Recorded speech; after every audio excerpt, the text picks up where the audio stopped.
बहुत बहुत स्वागत है आपका एक नए शुरुआत में। बहुत अच्छी जोशीली और उत्साह से भरी हुई एक नई शुरुआत में, जहाँ पे मैं अपनी टू डू लिस्ट बना रहा हूँ। तो फिर से आपका स्वागत है आज एक फिर से नई वीडियो में। तो इसमें आज बता देता हूँ कि मैं शूट कर रहा हूँ 17 को, ठीक है, जून में। और ज़्यादा कुछ नहीं करना मैंने इसमें। इकोनॉमिक्स करनी है, theory of demand, political science का इक्वालिटी, पॉलिटिकल साइंस का सॉरी ये लिख दिया ना, ये नहीं आना, इकोनॉमिक्स की ही क्वेश्चन प्रैक्टिस करनी है, ठीक है। और यही सब कुछ करना है, तो ज़्यादा कुछ है नहीं करने वाला। तो कल भी यही किया था, आज भी यही करना है।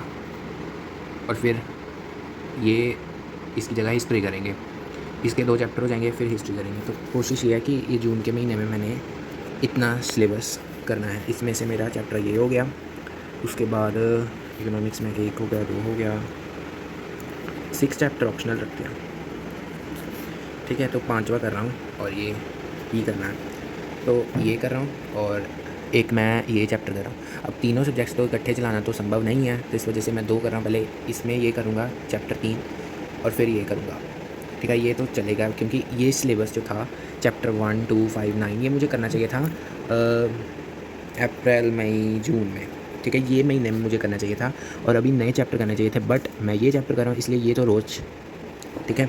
और ये कभी ये कर लेता हूँ, कभी ये, कभी ये, तो ऐसे चल रहा अभी। तो चलो आगे देखते हैं फिर।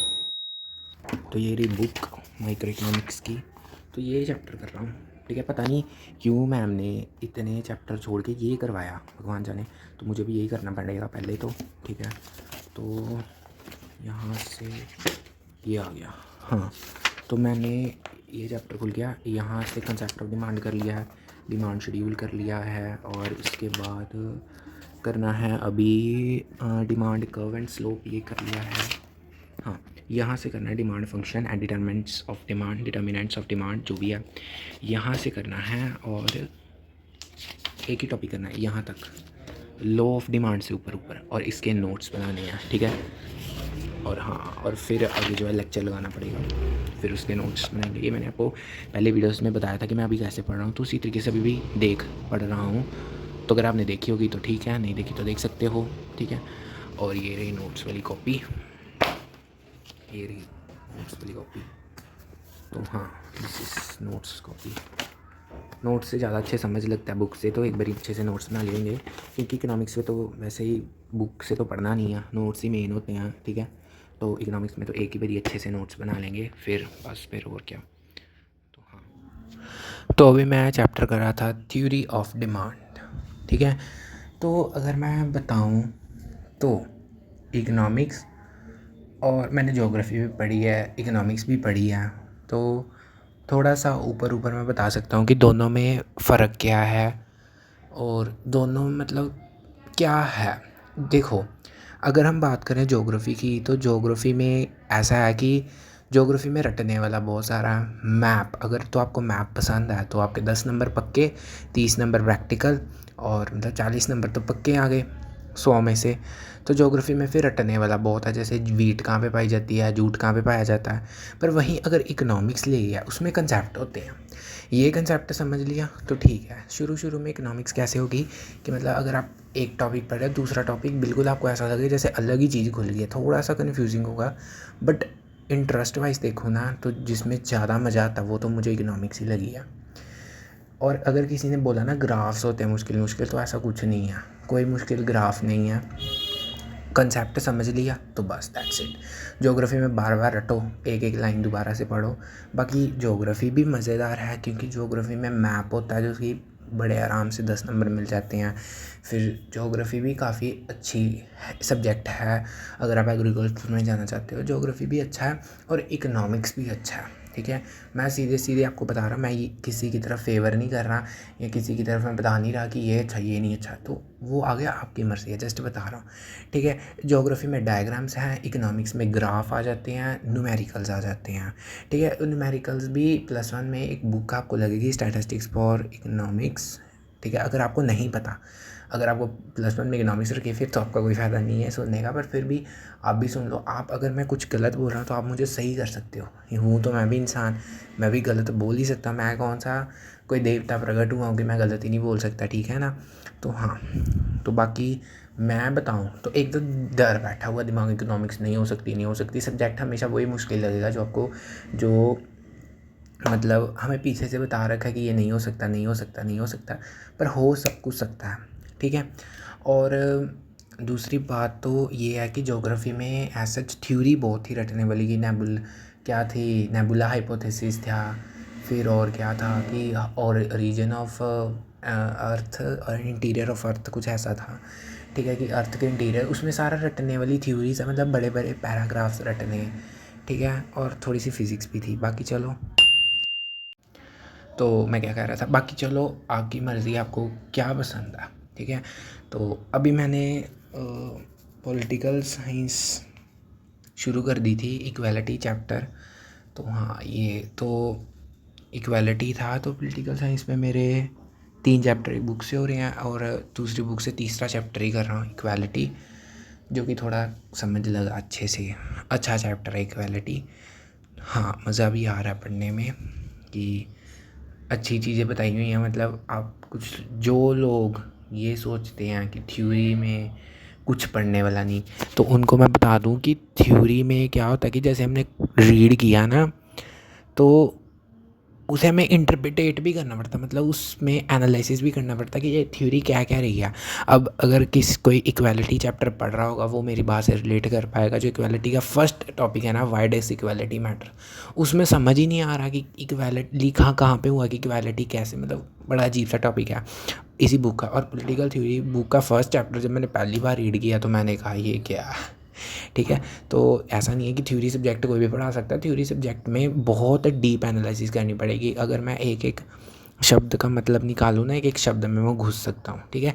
बाकी मेरे लिए तो हर स्ट्रीम इक्वल है, जैसे मेरे लिए पॉलिटिकल साइंस है वैसे ही सारे सब्जेक्ट हैं। जो सब्जेक्ट्स मैं पढ़ रहा हूँ उनमें मेरा इंटरेस्ट था इसलिए मैंने लिया है, बाकी मेरे लिए सारे सब्जेक्ट इक्वल हैं। मुझे हर स्ट्रीम ही लगता है कि हर स्ट्रीम की अपनी अपनी महत्वता है, ठीक है। तो बाकी हर किसी की अपनी अपनी सोच होती है, मेरी तो यही सोच है और ये ही होनी चाहिए मुझे लगता है। जहाँ तक हमें किसी को ऊपर नीचे नहीं सोचना चाहिए कि वो स्ट्रीम ऐसी है वो ऐसी है। अगर आप, मैं अगर चलो रहने दो, अब तो ख़त्म हो गया। तो मैंने पॉलिटिकल साइंस भी कर लिया चैप्टर इक्वालिटी, यहाँ तक ही करा अभी। व्हाट डज इक्वालिटी मैटर, ठीक है। और यहाँ से शुरू करना है व्हाट इज़ इक्वालिटी से।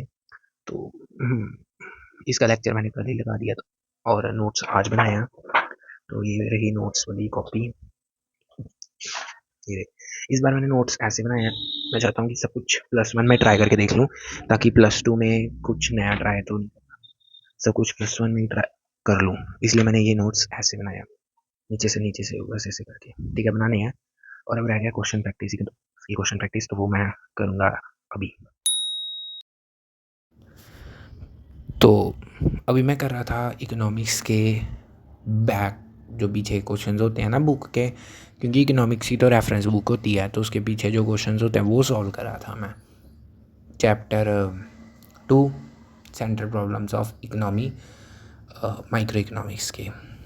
तो हाँ, तो वो मैं सॉल्व कर रहा था, उसके पीछे जो क्वेश्चंस होते हैं वो सारे, ठीक है। क्योंकि एज सच मैंने +1 में कोई भी क्वेश्चन बैंक या कोई भी तरीके की किताब नहीं ख़रीदनी है। जो मेरे पास बुक्स हैं उनसे ही मैंने काम चलाना, बिकॉज़ 11th में क्या ख़र्चा करवाना, 12th में करवाएंगे एक ही बारी, ठीक है ना। और 11th में जो हमें इंग्लिश लगी है, जो भी एडिशनल सब्जेक्ट्स होते हैं, ऑप्शनल कह लो, एडिशनल कह लो, मेरा मतलब सब्जेक्ट्स वो जैसे इंग्लिश, फिजिकल एजुकेशन, एआई, ये सारे सब्जेक्ट्स में हमें सीधे +2 की बुक्स ही लगी हैं, +1 की लगी ही नहीं है। जिस वजह से हमें काफ़ी फ़ायदा हो गया है कि हम 2 साल इंग्लिश पढ़ेंगे, 2 साल वही पंजाबी पढ़ेंगे, हमारे टिप्स पे हो जाएगी। तो इस वजह से +2 में ज़्यादा बुक्स का भी ख़र्चा नहीं आएगा और टाइम भी नहीं वेस्ट होगा इंग्लिश वगैरह पढ़ने में, ठीक है। +1 में ही सारा कुछ एक ही बारी गो थ्रू हो जाएगा।